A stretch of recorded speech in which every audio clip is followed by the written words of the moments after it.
فاعوذ باللہ من الشیطان الرجیم بسم اللہ الرحمن الرحیم وما اصابکم من مصیبت فبما کسبت ایدیکم صدق اللہ العظیم۔ غوث اعظم بمن بے سر و ساما مدد قبلہ دی مدد کعبہ ایمان مدد انتظار کرم تست من عینی را اے خدا جو خدا بینو خدا دا مدد بگیردہ بے بلا افتاد کشتی ضعیفانو شکستہ رات پشتی بحق کے خواجہ عثمان ہارون مدد کن یا معین الدین چشتی مدد کن یا معین الدین چشتی سبحان اللہ۔ مدد کن یا معین الدین چشتی۔ سبحان اللہ۔ ممبر پر رونق افروز حضرت علامہ پیر سید ولی حیدر صاحب مدث اللہ العالی، برادر ذی وقار حضرت علامہ سید محمد قادری نگراں سنی دعوت اسلامی جے پور، وہ جمیع عرش مقام سادات کرام علماء ذوی الاحترام، حاضرین محفل پردہ نشین ماؤں اور بہنوں، السلام علیکم ورحمۃ اللہ وبرکاتہ۔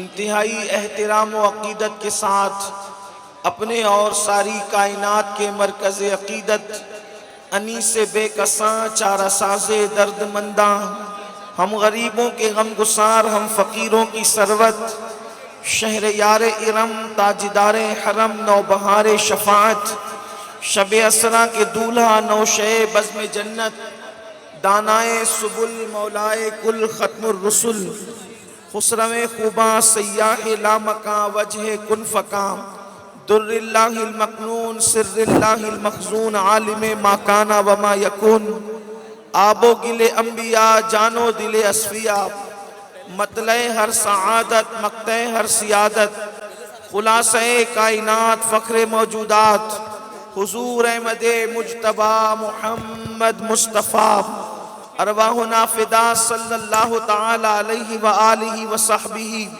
وبارک وسلم کی بارگاہ بے کس پناہ میں جس طریقے سے پڑھاؤں بلند آواز سے میرے ساتھ مل کر پڑھیں۔ السلام علیکہ یا رسول اللہ، یا رسول اللہ، الصلاة والسلام علیکہ یا نبی اللہ، السلام علیکم یا نبی اللہ، الصلاة والسلام علیکہ یا حبیب اللہ، الصلاۃ والسلام علیکم یا حبیب اللہ، وعلا آلک واصحابک یا نور اللہ، وعلی آلک وصحابک یا نور صلی اللہ تعالی علیہ وسلم۔ السلام علیکم۔ زمین و زمان تمہارے لیے، مکین و مکان تمہارے لیے، چنین و چنا تمہارے لیے، بنے دو جہاں تمہارے لیے، یا رسول اللہ دہن میں زباں تمہارے لیے، بدن میں ہے جان تمہارے لیے، ہم آئے یہاں تمہارے لیے، اٹھے بھی وہاں تمہارے لیے، سبحان اللہ۔ اشارے سے چاند چیر دیا، چھپے سبحان ہوئے اللہ۔ کور کو پھیر لیا، گئے ہوئے دن کو عصر کیا، یہ تاب و تواں تمہارے لیے،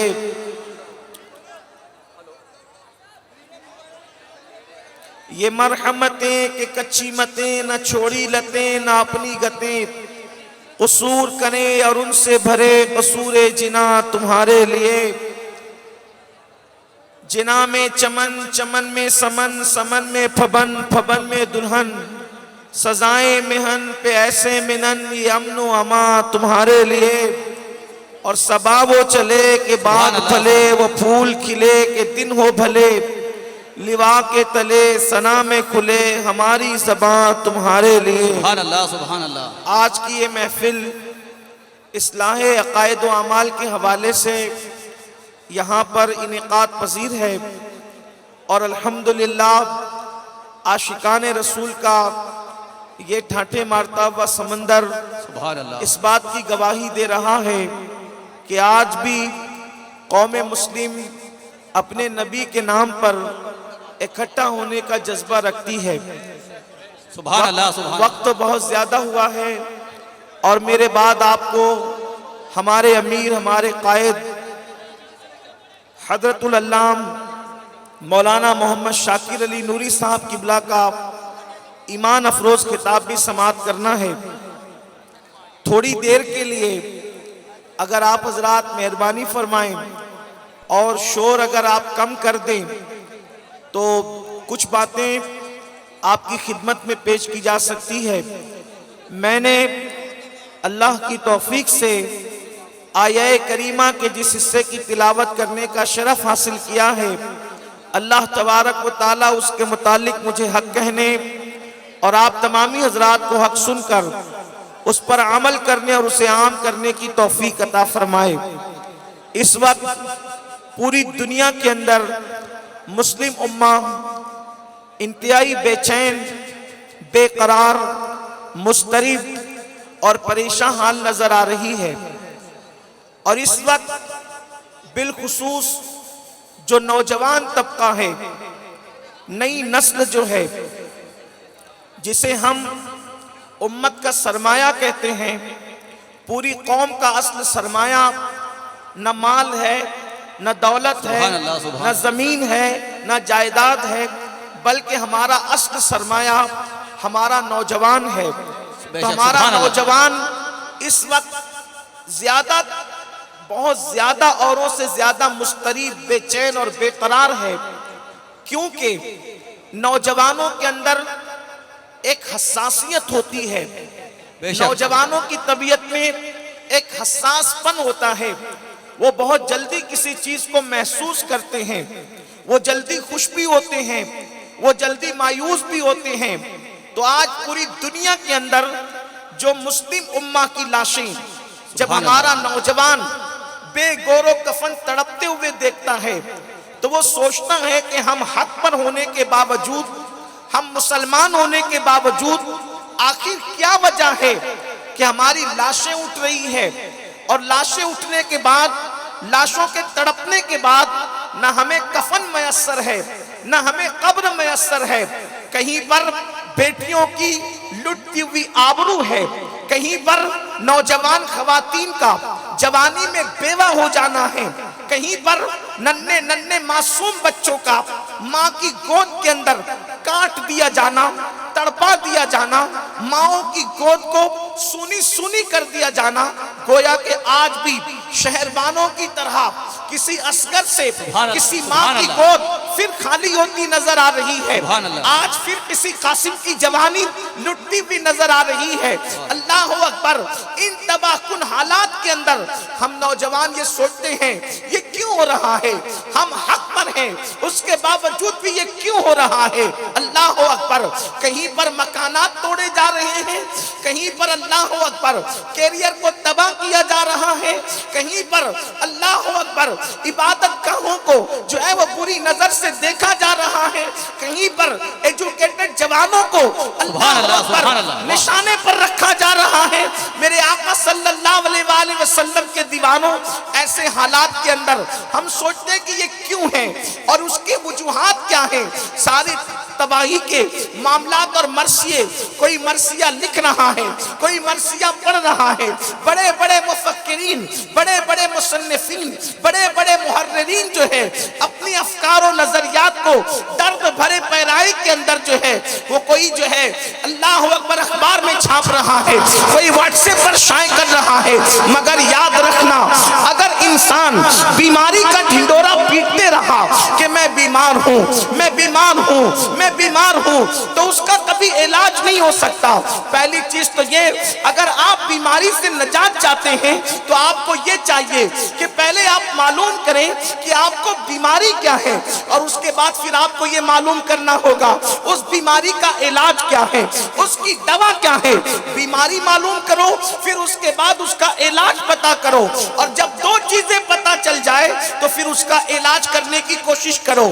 بیماری تو ہمیں پتا چل گئی، ٹوٹتے ہوئے مکانات، لٹتی ہوئی جوانی، لٹتی ہوئی آبرو، مرتد ہوتی ہوئی بہنیں، یہ سارے حالات، اور ننھے ننھے بچوں کا ماؤں کی گود میں دم توڑنا، نسل کش کشی کے حوالے سے اسلام دشمن طاقتوں کا پلان بنانا یہ کسی ایک ملک کی بات نہیں کر رہا ہوں، یہ پوری دنیا کے حالات ہیں، کہیں کم ہیں کہیں زیادہ ہیں۔ اللہ کے قرآن سے پوچھو یہ مصیبتیں کیوں آتی ہے تو قرآن کہتا ہے وَمَا أَصَابَكُم مِّن مُّصِيبَةٍ فَبِمَا كَسَبَتْ أَيْدِيكُمْ۔ میرا اللہ قرآن میں فرماتا ہے کہ تم پر جو مصیبت آتی ہے وہ تمہارے گناہوں کے سبب سے آتی ہے، یعنی جب تم جرائم کرتے ہو، جب تم گناہ کرتے ہو، جب تم اللہ کی نافرمانی کرتے ہو تو اللہ تمہیں مصیبت میں گرفتار کر دیتا ہے۔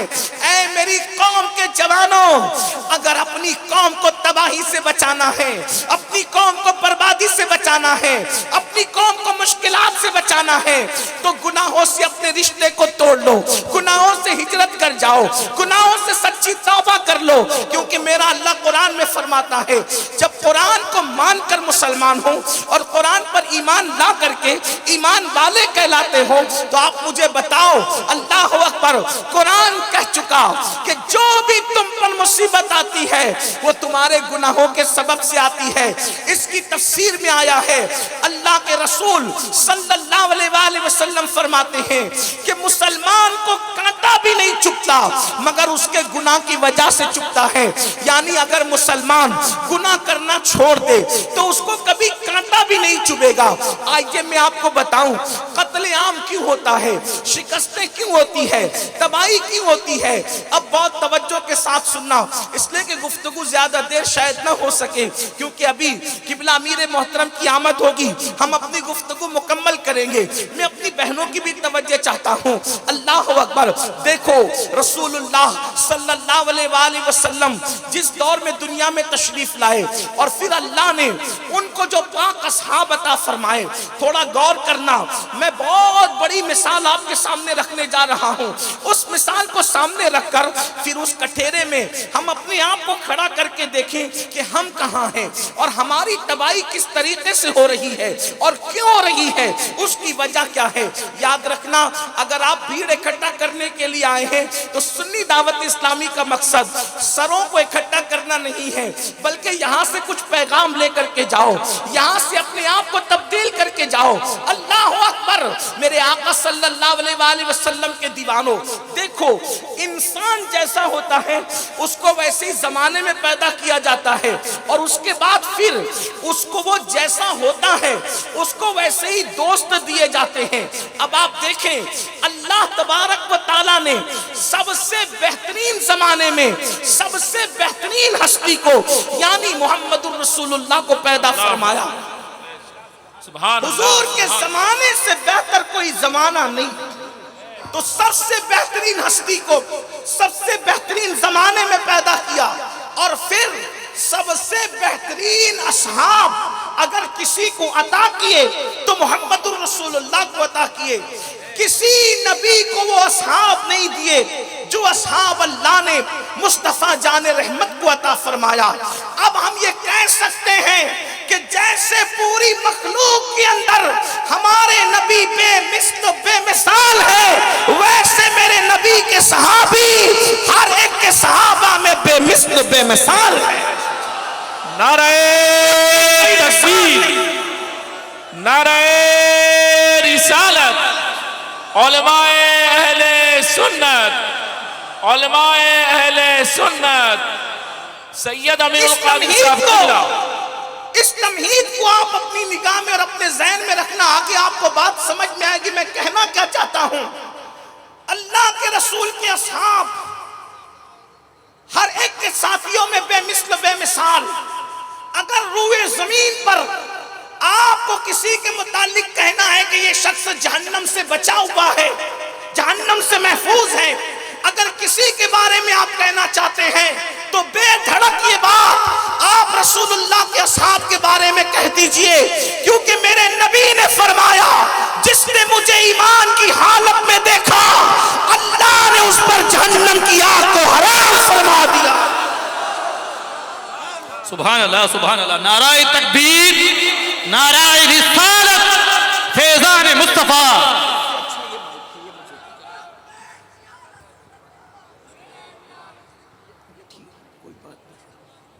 آپ توجہ میری میری طرف فرمائیں.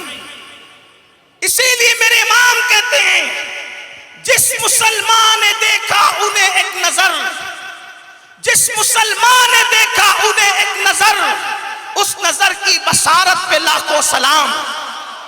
وہ میرے رسول کے اصحاب جن کے بارے میں قرآن کہتا ہے رضی اللہ عنہم ورضوا عنہ، وہ میرے رسول کے اصحاب جن کے بارے میں قرآن کہتا ہے والذین معہ اشداء علی الکفار رحماء بینہم تراہم رکعا سجدا یبتغون فضلا من اللہ ورضوانا سیماہم فی وجوہہم من اثر السجود.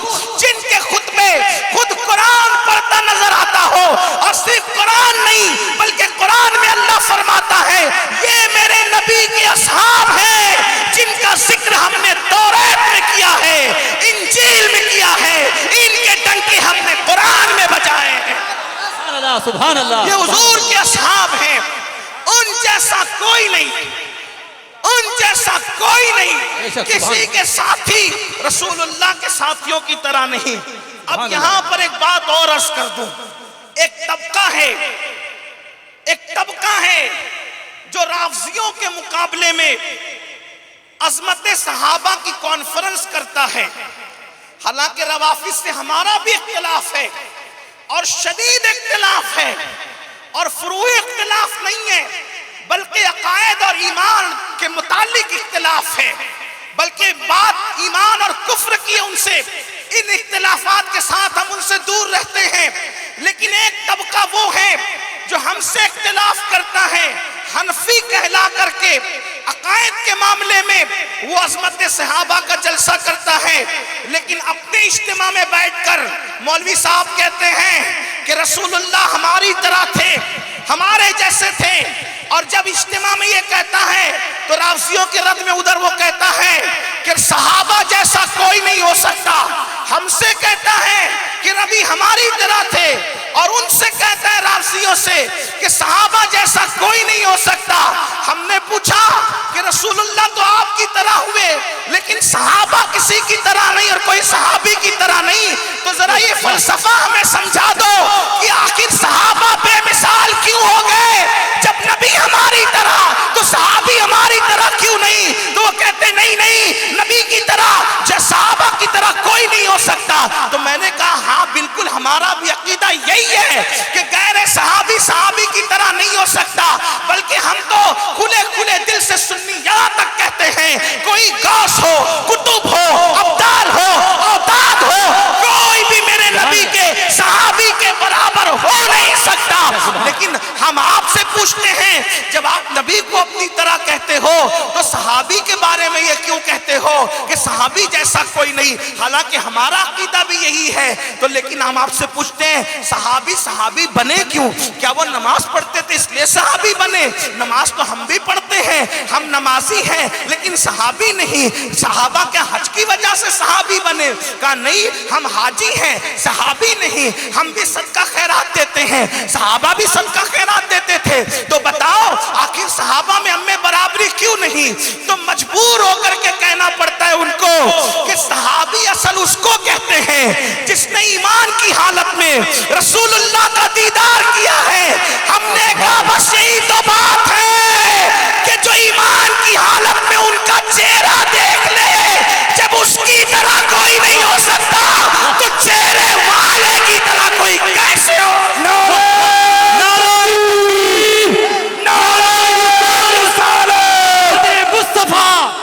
اصحاب مصطفیٰ، آل مصطفیٰ، علماء اہل سنت، علماء اہل سنت، سید امین القادری صاحب قبلہ، نعرہ تکبیر، نعرہ رسالت یا رسول اللہ. سبحان اللہ، سبحان اللہ، ماشاء اللہ. تو پھر اس میں پیون لگایا جاتا ہے نہیں ظاہر میں نبی ہماری طرح ہے. میں نے کہا نبی کا ظاہر ہی تو دیکھا جاتا ہے.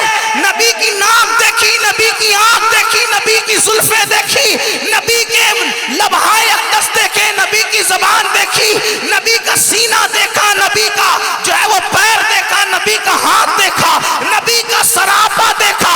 ارے ظاہر ہی تو دیکھا، باطن تک ابو بکر تو کیا جبریل کی بھی رسائی نہیں ہو سکتی.